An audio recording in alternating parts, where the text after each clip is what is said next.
Selamat pagi, siang, sore, atau malam. Kembali lagi bersama saya Soid Agi Prastio sebagai Technical Consultant dari PT Logos Teknologi Utama.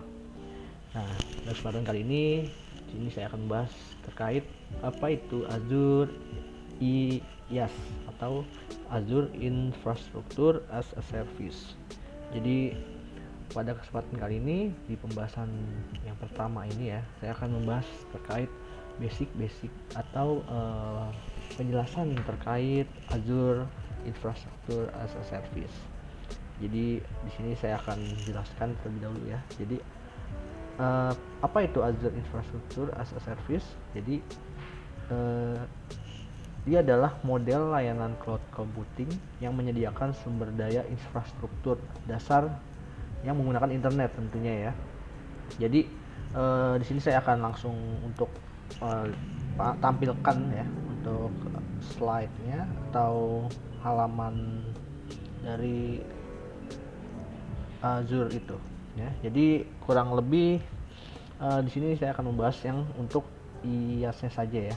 Jadi masih banyak, ada dua macam lagi, yaitu ada PaaS dan SaaS. Jadi saya akan membahas lebih dalam untuk IaaS-nya. Jadi dalam IaaS itu ada berbagai macam ya, seperti server and storage, networking, firewall atau security, dan juga ada data center, physical, plant atau building. Nah, ini yang kita akan bahas ya.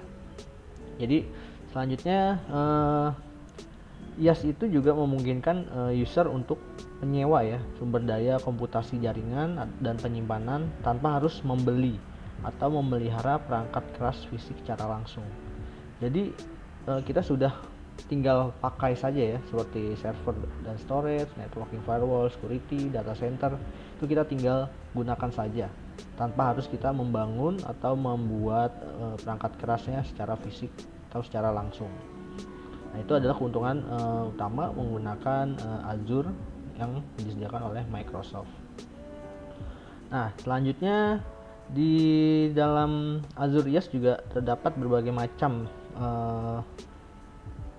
teknologi ya yang bisa dibuat ya. Jadi sebagai contoh, kita bisa membuat sebuah yang namanya Azure Virtual Machine. Nah, itu nanti akan dibahas di part selanjutnya. Dan juga kita bisa membuat juga yang namanya virtual network.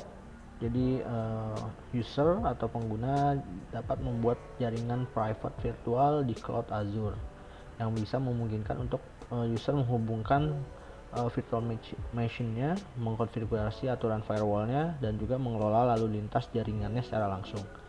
Dan juga di dalam Azure IaaS juga ada yang namanya Azure Storage. Nah, storage ini biasanya kita dapat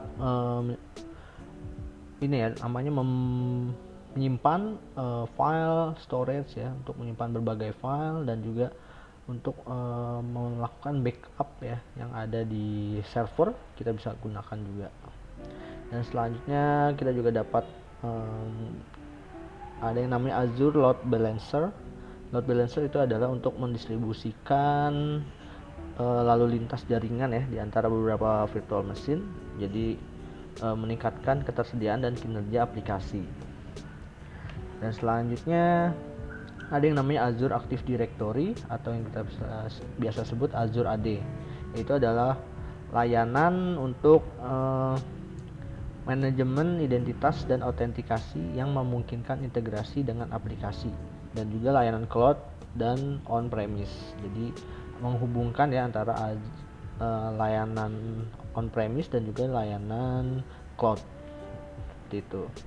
Jadi intinya keuntungan utama dari menggunakan Azure IaaS yaitu adalah kita mendapatkan skalabilitas yang lebih tinggi dengan biaya yang dapat diatur ya sedemikian rupa, atau yang kita bisa sebut kita bisa gunakan sesuai kebutuhan kita, dan juga biayanya bisa kita tentukan sesuai dengan yang kita gunakan seperti itu. Dan juga tentunya fleksibilitas dalam mengelola sumber daya infrastruktur yang tentunya tadi kita tidak perlu lagi untuk menyewa atau membuat atau membangun perangkat keras secara langsung ya atau fisiknya. Jadi kita tinggal menyewa saja dan juga tinggal langsung gunakan layanan tersebut secara langsung tanpa harus keluar biaya pemasangan atau biaya pemeliharaan seperti itu.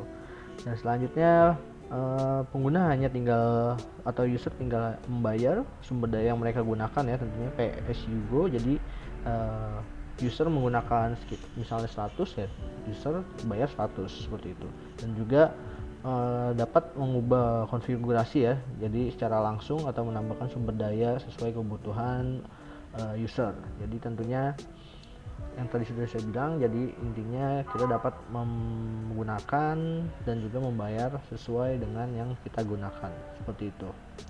Jadi mungkin cukup itu ya yang bisa saya bahas untuk terkait Azure IaaS pada part pertama ini. Dan untuk selanjutnya nanti akan saya bahas ya di part selanjutnya terkait detail yang lebih detail ya terkait Azure IaaS itu sendiri. Oke, mungkin itu saja yang bisa saya sampaikan pada video kali ini. Kurang lebihnya mohon maaf. Sekian dan terima kasih.